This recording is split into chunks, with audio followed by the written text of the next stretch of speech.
هلو ماي دير ستودنتس، اهلا بيكم حبايبي الحلوين برايمري 5 في حلقه جديده ودرس جديد من دروس الماث. النهارده ان شاء الله هنعمل البرفورمينج تاسكس اللي هي المهام الادائيه. المهام الادائيه دي المهام اللي نزلتها الوزاره، دي المهام الرسميه. ان شاء الله هنحل المهام ديت كلها، وهيجيلك من المهام دي تاسك واحده بس.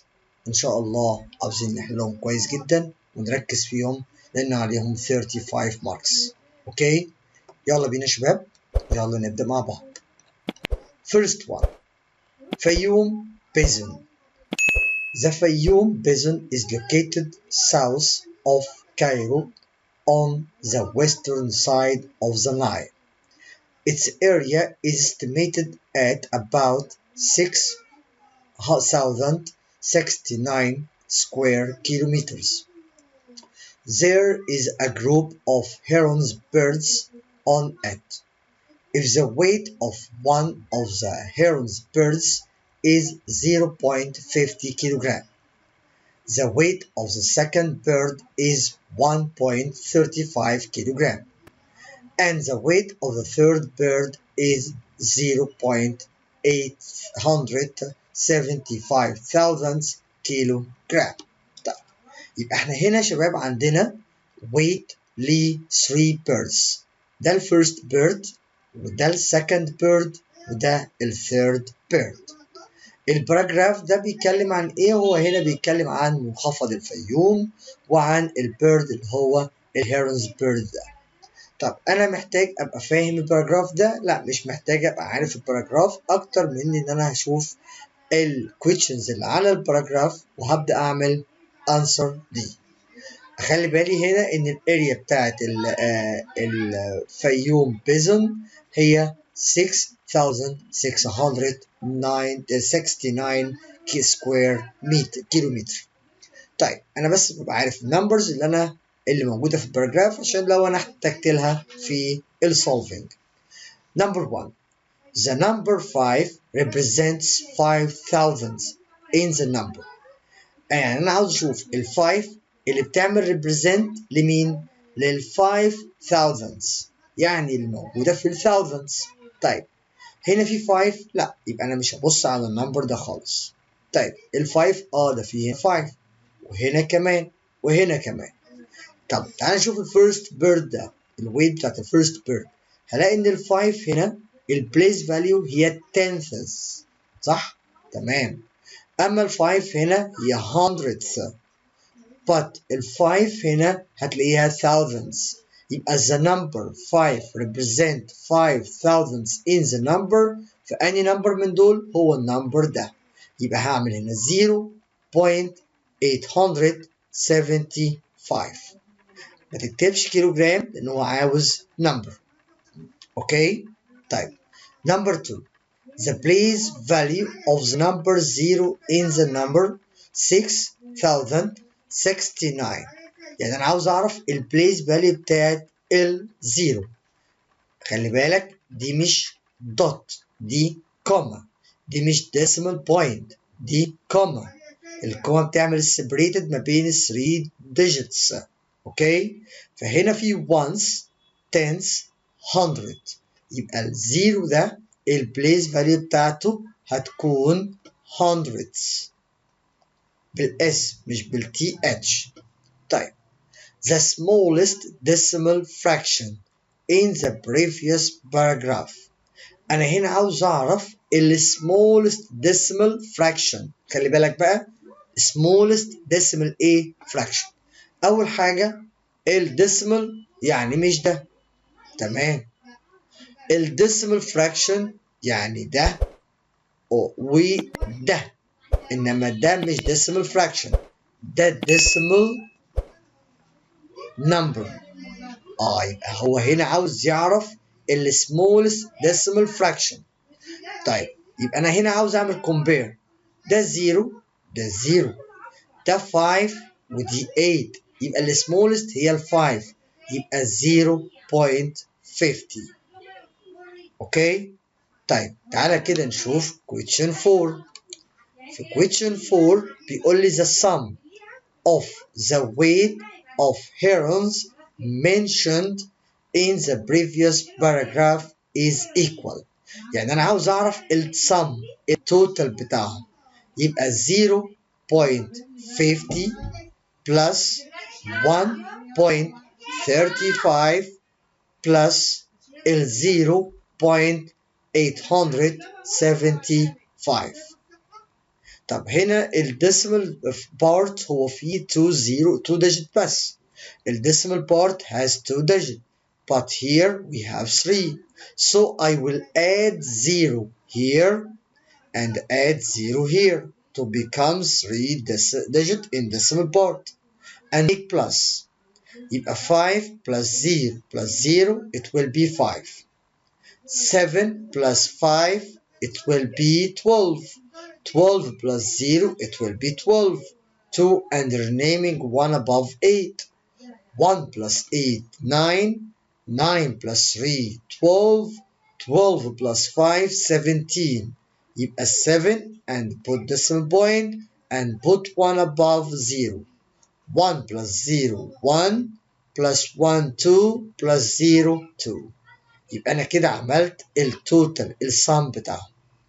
اوكي طيب number 5 the difference between the weight of the second bird and the weight of the first bird. difference means minus، يعني نعمل minus subtract. بص بقى لك هنا ايه السكند بيرد، يعني السكند بيرد ده ادي السكند بيرد، يبقى هنا 1.35 minus الفيرست بيرد اللي هو ده يبقى 0.50. ونبدأ نعمل الماينس بتاعتنا. لما تيجي تعمل ماينس تبدأ من الرايت سايد، يبقى 5 minus الزيرو يبقى equal 5. 3 minus 5 can't be, so I will borrow 1 from 0, 1. It will be 0, and 3 become 13. 13 minus 5, it will be 8. And then 0 minus 0, بس في decimal point هنا, it will be 0. Okay? دي كده كانت الفيرست تاسك. تعالى كده نشوف السكند تاسك.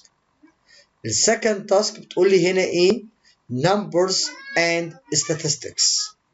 You traveled to Sudan to see the sources of the Nile. They are the Blue Nile, which is 1,450 200 kilometer long, and the White Nile, which is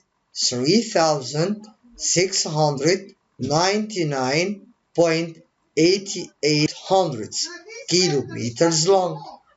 هنا بيقول لي according to the previous data. من الداتا دي اللي هو اللينس بتاعت البلو نايل واللينس بتاعت هو الوايت نايل، عاوزين نعرف put the number. النمبر ده عاوزين نعمله في التيبل بتاع البليس فاليو.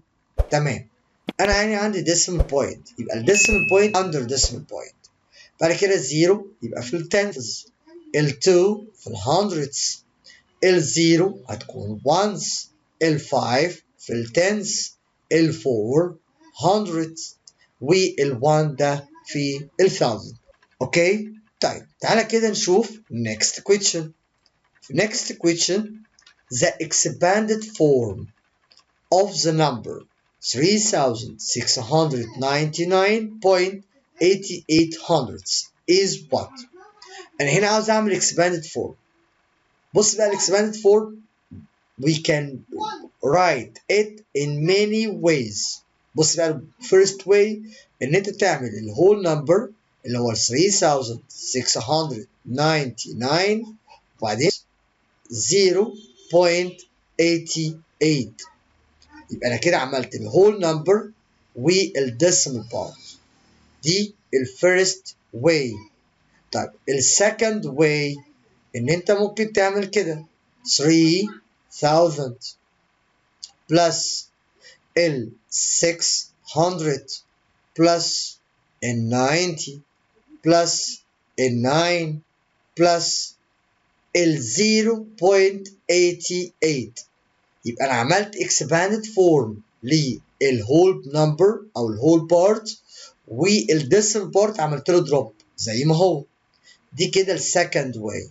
في كمان ثيرد واي، ان انت تعكس، تروح عامل كده يا مستر، تعمل ال 3699 بلس تعمل 0.8، يعني عملت التنث بس، وبعدين هعمل 0.08 يعني عملت الهندردز بس. يبقى انا عملت expanded form للديسيمال بارت بس. اوكي. في كمان واي تانية ان انت تعمل expanded form لكل النمبرز او لكل الديجيتس. اوكي. طيب number 3. The number 3699.88 hundredths to nearest tenth. يعني انا عاوز اعمل له rounding للtenth. What is tenth؟ اللي هي first 8. Look before 8. 8 is strong. طبعا عارفين ال strong اللي هم ال 5 ال 6 7 8 9. والسترونج بتعمل add 1، يعني ال 9 اللي في التنث هتكون، يعني ال 8 اللي في التنث هتكون 9. وادي decimal point، وال 9 وال 9 وال 6 وال 3 اتعمل لهم drop. but ال 8 اللي هي before ال 10th هتتكنسل. طيب the number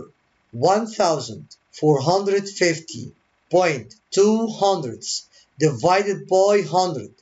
يبقى النمبر ده عاوزين نعمله divided by 100. طيب to make divided يبقى ال decimal point هعملها move to left according to the number of 0. we have 2 0 يبقى ال decimal point هتعمل move to this digit، يبقى it will be 14.5002. طيب تعالى كده نشوف question 5. The difference between the length of the white Nile and the blue Nile. تعالى كده نشوف اللينسز بتاعتنا. احنا كان عندنا هنا اللينس بتاع البلو نايل هو 1450.2 والوايت نايل 3699.88. يبقى الديفرنس بتاعي هيبقى ال 3699.88 minus ال 1450.02 وابدا اعمل ماينس من الرايت سايد. يبقى 8 minus 2 ب 6، 8 minus 0 8، ادي البوينت. 9 minus 0 9، 9 minus 5 4، 6 minus 4 2، 3 minus 1 2. اوكي. طيب دي كده كانت السكند تاسك. تعالى كده نشوف الثيرد تاسك. An Egyptian city. A student found a picture of a tourist city in Egypt. He can know the name of the city by finding the value of the unknown as following. ايه ده بقى يا تيتشر؟ قال لي بص يا شباب، احنا هنا انت دلوقتي وانت ماشي لقيت الكاردز دي. الكاردز ديت بليترز A و N و W و S و Y و K. كل فوتو من دول او كل بيكتشر من دول هتلاقيها في variable في unknown اللي هو الاكس والاكس والاكس والاكس، وهنا الاكس وهنا في اكس، في unknown value. unknown value ده لو انت عملت له calculate، هنيجي دلوقتي هنعمل حاجه منه. يبقى انا محتاج اعمل calculate الاول للفاليو بتاعت كل فوتو. طيب 750 divided x equal 7.5. يبقى هو هنا عمل point between ال 7 وال 5، وهنا ده whole part يعني whole number، فكأن ال decimal point هنا، فهعمل move لل left side صح؟ يبقى عشان دي divided يبقى move لل left side، بقت ال decimal هنا، فعملنا 2 moves، يبقى الاكس هنا equal 100. اوكي. طب هنا انا عندي 0.8 multiply 0.3 equal x. طب ما تيجي تعمل 3 times 8 هيبقى 24. الديسيمال point of the first one after one digit when the second one after one digit. So the product الديسيمال point هتكون after 2 digits. طب تعالى نشوف number 3 اللي هي ال W. 8.2 plus x equal 9. يبقى عشان اقدر اعمل founding للفاليو بتاعت الاكس، فكل اللي انا هعمله هعمل ال 9 minus ال 8.2. But I don't have point here, so I will add point and add 0 وmake minus. 0 minus 2 can't be power 1. يبقى هنا 8 وهنا 10. 10 minus 2 8 وادي البوينت، و8 minus 8 0. يبقى ال W ب 0.8. خلي بالك عشان هنعمل using دلوقتي للكلام ده. طيب number الفوتو بتاعت S. X is the greatest common factor GCF of the two numbers 8 and 12. يبقى أنا محتاج أجيب ال greatest common factor. يبقى هنعمل factorize لل 8 وال 12. ال 8 لما أعملها factorize هتبقى 1 2 و 4، وال 4 هعملها factorize تاني تبقى 2 و 2.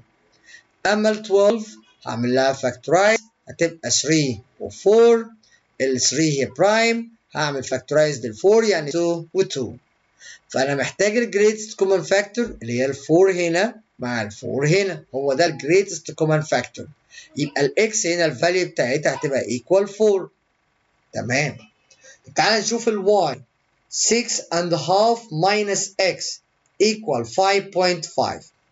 طب هنا ال half ده يعني 6.5 minus what equal 5.5.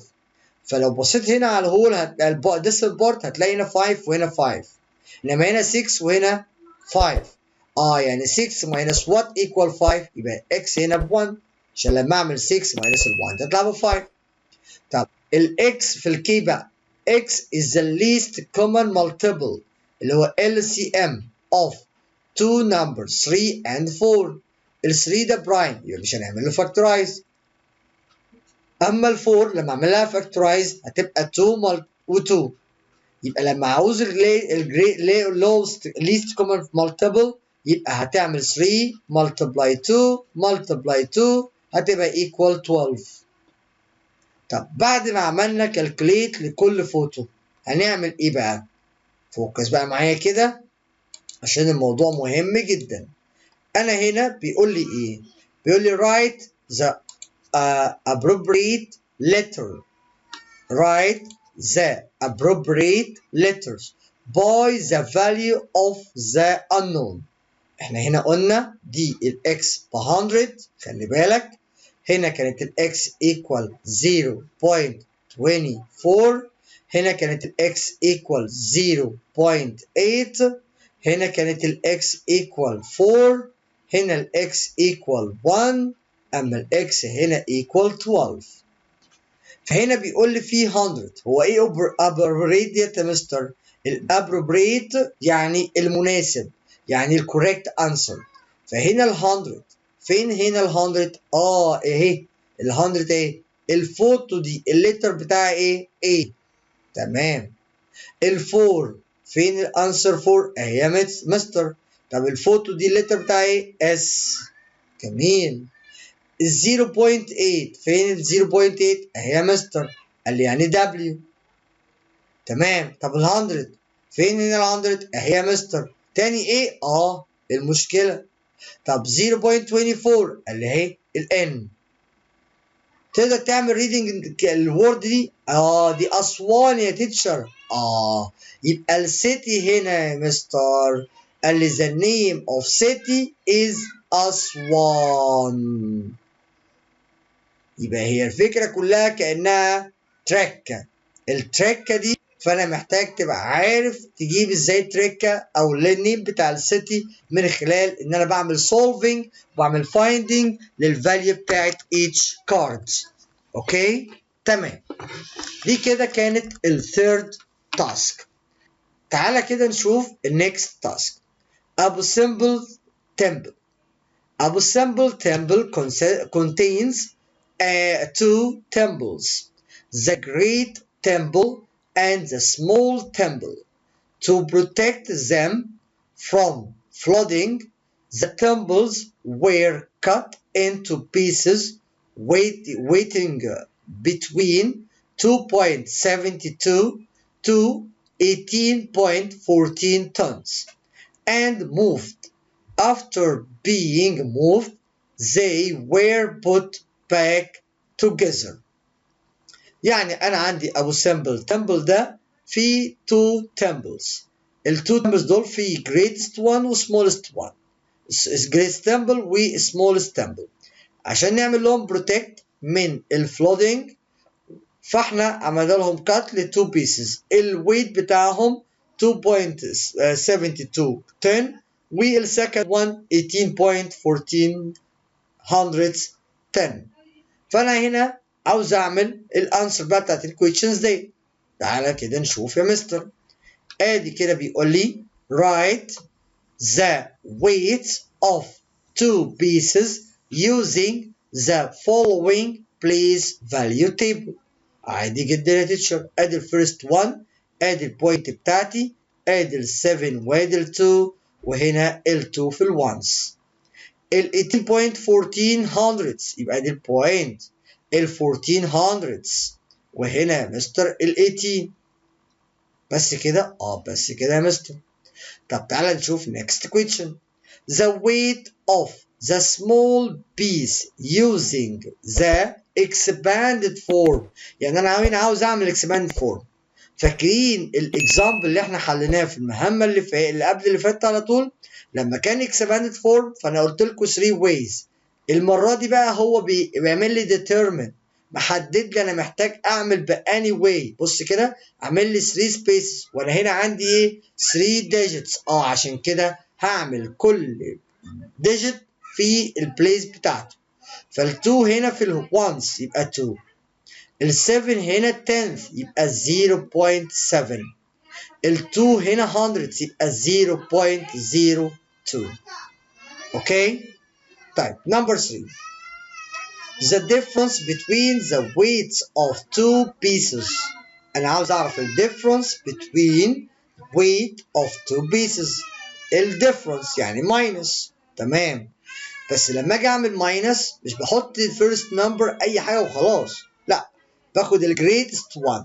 يعني هنا 18.14 وهنا 2.72 وأبدأ أعمل subtract. 4 minus 2 ب 2. 1 minus 7 can't be. Pour 1 from 8 it will be 7 and 1 becomes 11. 11 minus 7 4 وادي البوينت بتاعتي. 7 minus 2 ب 5 وادي bring down ال 1. اوكي طيب next one عاوز يعمل هنا يا مستر السم بتاع ال 2 weights او ال 2 pieces. فهنا كان السم يعني هعمل بلس. البلس براحتك بقى عاوز تكتب الفيرست 1 اوكي السكند 1 اوكي مفيش اي مشكله خالص. تعالى كده نعمل لهم البلس اهمت. ادي 2.72 بلس 18.14 يبقى 2 بلس ال 4 هنا 6. 7 بلس 1 8 ادي البوينت بتاعتي. 2 بلس 18 يبقى 20. يبقى السم هيكون equal 20.86 hundredths. طيب جميل جدا. تعال نشوف question 5. تعال نشوف question 5. The weight of greatest piece 18.14 hundredths tens. عاوزين نعملها rounding nearest to what? to tenth. التنث هنا اللي هي ال1 before ال 1 4. فاكرين الويك والسترونج؟ ايوه يا مستر، السترونج ده ال 4 دي ويك عشان هي 0 1 2 3 4 ده الويك. يبقى not add، يبقى الانسر بتاعتي 18 ده الهول نمبر بوينت 1 عشان ما عملتش add ال 1 ده. طيب number 6. If a student wants to calculate the weight of 100 pieces, each of weight is 18.14 tons, then it will be what tons? أنا هنا ال student wants to calculate الويت بتاع ال 100 piece. الويت بتاعت البيس ديت هو بده، فأنا هعمل إيه كده؟ اللي تعمل multiply، يبقى 18.14 multiply ال 100. لما تيجي تعمل multiply move decimal point to right side according to the number of zero. احنا هنا عندنا 2 0 يبقى هعمل move ل 2 digit يبقى equals 18 أو 1814 والبوينت هنا هتتشر فين؟ في الليفت before ال 4 بس البوينت دي نقدر نعمل لها كانسل لأن هنا مفيش decimal part. أوكي؟ تمام. تعالى كده نشوف النكست تاسك ودي هي اللاست تاسك. في النكست تاسك بيقول لي playing with numbers، يعني أنا عندي cards، الكاردز دي هعمل لها playing. هنشوف دلوقتي هنعمل playing ازاي. To find number 1 5 different 3-digit decimal that included whole number, tenth and hundredths. يبقى أنا محتاج تعمل لي 5 different 3-digit decimal. يعني أنا محتاج تعمل لي 3-digit decimal بس يكونوا موجود فيهم الهول نمبر والتنث والهندردز. طب ما سو ايزي يا مستر، اهي هعمل كده ادي ال 8 ده الهول وادي البوينت وادي ال 2 في التنث وادي ال 4 في الهندردز. جميل. نقدر بقى نعمل تشينج، يعني اخليها ال 8 هنا برضو اهي في الهول وادي البوينت واعمل تشينج لدول، يعني اخلي ال 4 وال 2. ممكن نخلي 2 مكان ال 8 يعني تبقى 2.84. ممكن نخلي 2 ونعمل ريبليس ما بين ال 8 وال 4 يبقى 0.48. ممكن نخلي ال 4 هي اللي في ال 8 يبقى 4.28. وممكن نعمل 4.82 زي ما احنا حابين بالظبط. اوكي؟ طيب محتاج بقى تقول لي بوينت مهمة جدا تركز فيها. Second one, write the greatest number and smallest number of the previous number that you formed. اقرا السؤال مرة تانية معلش يا مستر وهتعرف ليه أقصد كده. Write the greatest number and smallest number of the previous numbers that you formed. يعني أنا مش عاوزك تعمل لي greatest من الكاردز دي ولا السمولست من الكاردز دي، أنا عاوزك من اللي أنت طلعتهم. يعني كنا عملنا 4 بوينت هنا 28. تمام. عاوزك من اللي أنت طلعتهم دول عاوزك تقول لي مين الجريتست فيهم وعاوزك تقول لي مين السمولست فيهم. يبقى تاني أنا مش عاوزك تقول لي هطلع الجريتست نمبر والسمولست نمبر، أنا هنا هطلع الجريتست نمبر والسمولست نمبر من اللي أنا عملتهم. أوكي؟ طيب يبقى الجريتست أشوف الأول الهول هنا في 8 2 2 4 يبقى الجريتست ال 8 بس أنا عندي 2 8 يبقى بيفور ال 8 في 2 في التنث 4 في التنث يبقى ده الجريتست 1 يبقى 8.42. تمام؟ طب السمولست عندي 2 2 4 يبقى ده السمولست 2 في بيفور ال 2 في 8 وهنا 4 يبقى ده السمولست يبقى 2.48. تمام. تعال نشوف بقية التاسك فيها ايه. Number 3. When we multiply the numbers 8.24 and 2.48 we get what؟ يعني انا عاوزك تعمل لي ملتبلاي للتو نمبرز دول. فانا هنا هاجي في الدرافت بتاعتي ادي 824 وادي 248 وابدا اعمل ملتبلاي. 8 times 4 ب 32 2 and renaming 3. 8 times 2 16 16 plus 3 19 9 and renaming 1.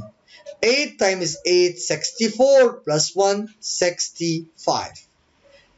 ال 4 هعمل لها ملتبلاي بس ال 4 في التنس فبعمل هنا 0. اوكي 4 multiply 4 16 6 and renaming 1. 4 times 2 8 plus 1 9. 4 times 8 32. هبدأ أعمل ال 2 بس ال 2 في ال 100 يبقى هعمل 2 0 هنا. يبقى بعمل ليه ال 0 ده؟ عشان يعمل كيب للبليس بتاعتها. يبقى 2 times ال 4 ب 8 2 times ال 2 ب 4 2 times ال 8 16 and then make plus. هنا 2 هنا 9 plus 6 15 5 and renaming 1 1 plus 5 6 6 plus 9 15 15 plus 8 23 يبقى 3 and renaming 2 2 plus 6 8 8 plus 2 10 plus 4 14 4 and renaming 1 1 plus 3 4 4 plus 6 10 0 and renaming 1 1 plus 1 2. وهتجري ليه؟ لأن البوينت هنا أنا لسه ما حطيتهاش. يبقى هنا البوينت after 2 digit هنا البوينت after 2 digit يبقى البوينت it will be after 4 digit. ولما نيجي تعمل بوينت أو starting للcounting يبقى هعمل from right side 1 2 3 4 يبقى البوينت after 4. يبقى الانسر بتاعتي 20.4352. اوكي طيب تعالى كده نشوف نمبر 4. 8.24 divided 10. To make divided move decimal point to left side according to the number of 0. We have 1 0 يبقى الديسيمال بوينت move 1 digit يبقى 0.824. مستر هو الزيرو ده اتحط ليه؟ عشان احنا البوينت بقت افتر ال 8 والهول نمبر بقى empty يبقى انا هنا هعمل 0. طيب نمبر 5. Write when writing the decimal number 4.82 using the extended form it will be. يعني انا عاوز اعمل extended form فهنا اعمل لي 3 spaces يبقى ال 4 دي في الهول ادي ال 4 او في الوانس ال 8 دي 10th يبقى 0.8 وال 2 دي في ال 100 يعني 0.02. اوكي طيب next task. Underground metro. The length of the first line of underground metro is 44 kilometers from Helwan station to New Marg station.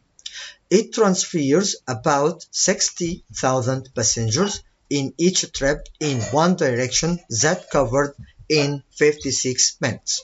ده الباراجراف بتاعي وبيتكلم هنا على الاندرجراوند مترو اللي هو مترو الانفاق وان اللينس بتاع الفيرست لاين اللي هو الخط الاول للمترو اللينس بتاعته 44 كيلومتر from حلوان to New Marg. It transfers هو هنا بينقل لي 60,000 passengers in each trip في التريب الواحدة in one direction في اتجاه واحد that covered in 56 minutes في 56 minutes. طيب ده الباراجراف بتاعي اللي احنا اتفقنا ان احنا بنعمل له reading عشان بيعمل لي helping في الكويشنز بتاعتي. Question 1. Complete the following. Number 1. The distance covered by the metro in 142 trips. يبقى هو هنا بيعمل covered. عاوز اعرف المترو ده يعمل covered ب 142 trips.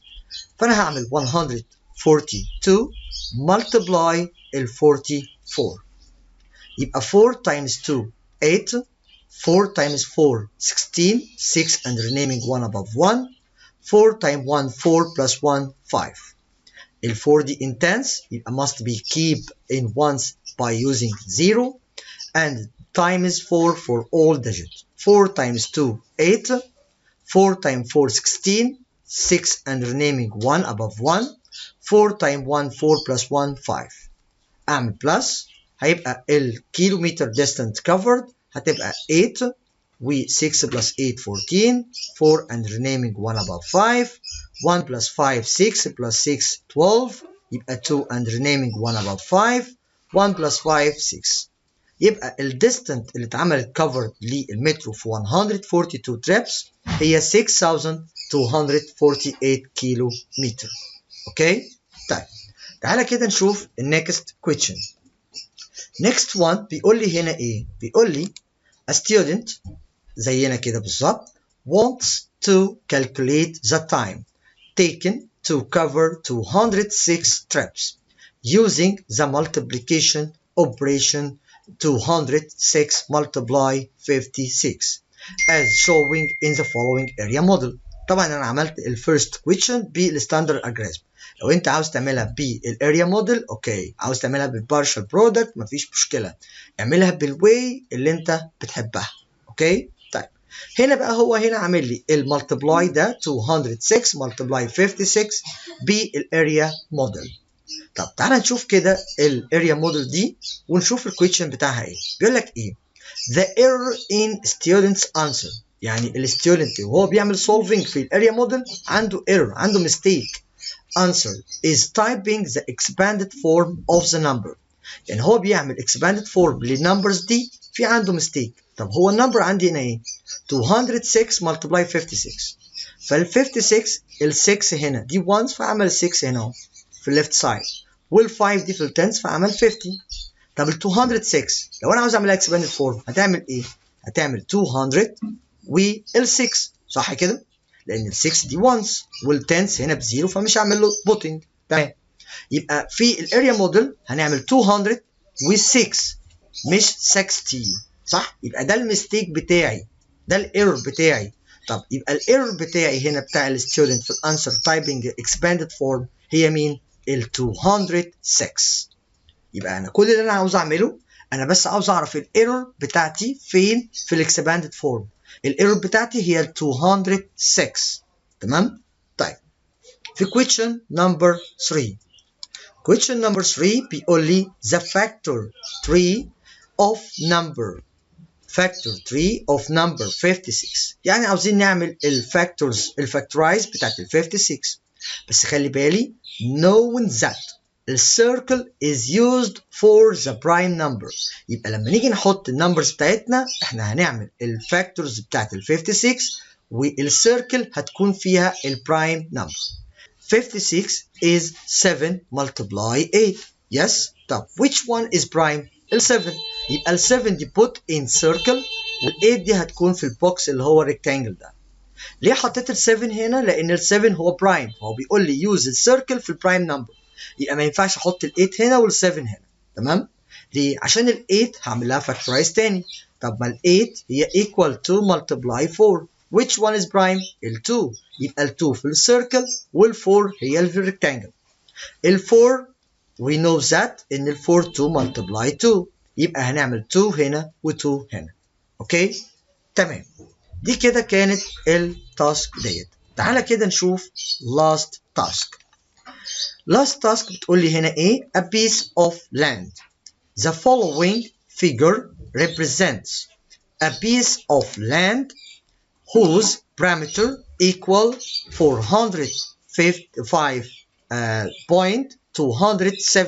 455.275 meter. يبقى البارامتر بتاعت البيس لاند ديت هي 405.275. طيب احنا كلنا عارفين ان البارامتر هو السم of all sides. تمام؟ احنا كلنا عارفين البارامتر بتاعت اي شيب هي ان احنا نعمل بلس للسايدز. فانا الجيفن عندي السايد ده ب 75.75 والسايد ده ب 60.5 والسايد ده ب 100.5 وهنا ميسنج لينس صح؟ اللي هو قايل لي عليه اسمه L. ففيرست ستيب ان انا اعمل بلس للنمبرز دي، يبقى 75.75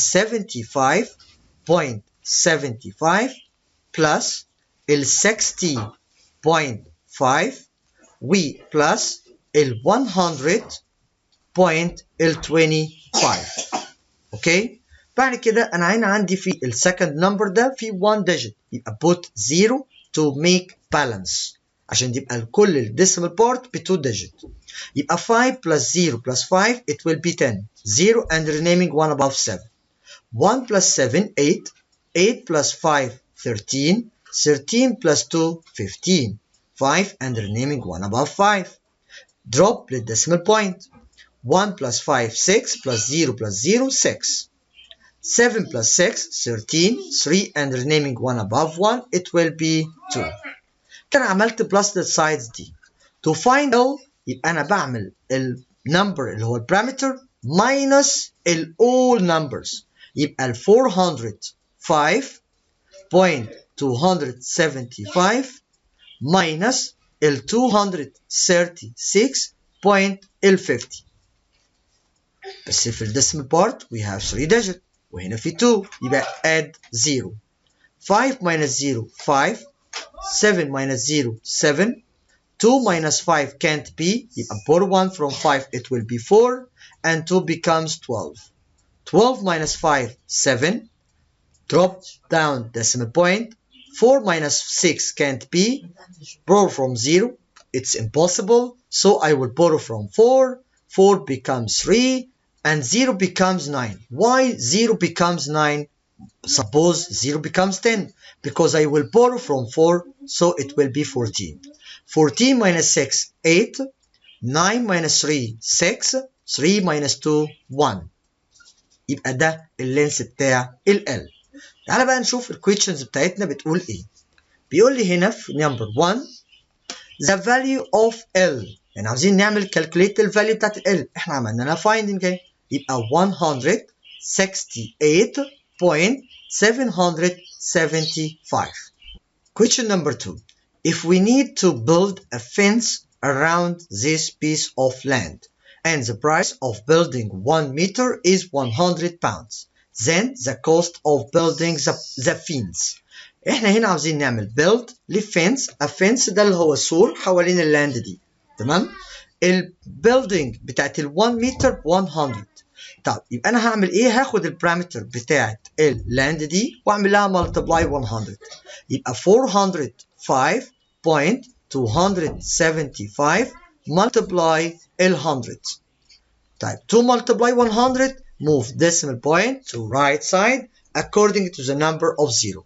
يبقى هنا في 2 0، يبقى هعمل move 2 digit، يبقى الانسر بتاعتي 40527.5. Number 3. If we divide the cost of building the fence into 5 installments، يعني الباوند دي اللي هي 40,527.5 pounds مش هقدر ادفعها كلها، فانا هعملها في 5 installments يعني 5 اقساط. then the value of each installment، يعني الفاليو بتاعت each installment.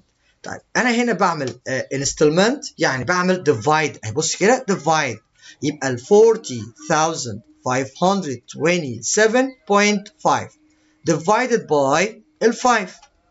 تمام؟ طب نعمل divided ازاي؟ في حد يقول لي الستاندرد الجوريزم، وفي حد يقول لي البارشال كوشن، في حد يقول لي الاريا موديل، في بقى حد تاني يقول لي ايه؟ مستر هنا ال 4 less than ال 5، so I will take another digit it will be 40. 40 divided ال 5 it will be 8. ال 5 divided ال 5 1. ال 2 divided ال 5 can't be because 2 is less than 5, so I will put 0. طب مستر انت ما حطيتش لل 4 0 ليه؟ عشان ال 0 left. تمام. بعد كده هاخد ال 27 divided ال 5. مفيش حاجه 5 تبقى 27، بس في nearest 5 by 5 يبقى 25. يبقى remainder from 27 2 هنحطه جنب ال 5 هنا بقت 25، بس نعمل البوينت بتاعتنا. 25 divided ال 5 يبقى 1. يبقى ال each installment هيكون 8,105.1 pounds. اوكي؟ بكده نكون خلصنا كل التاسكس البرفورمانس تاسكس المهام الادائيه. اتمنى لو عجبك الفيديو تشترك في القناه وتفعل الجرس وتشيره لاصحابك. اشوفكم في حلقه جديده. Goodbye and good luck.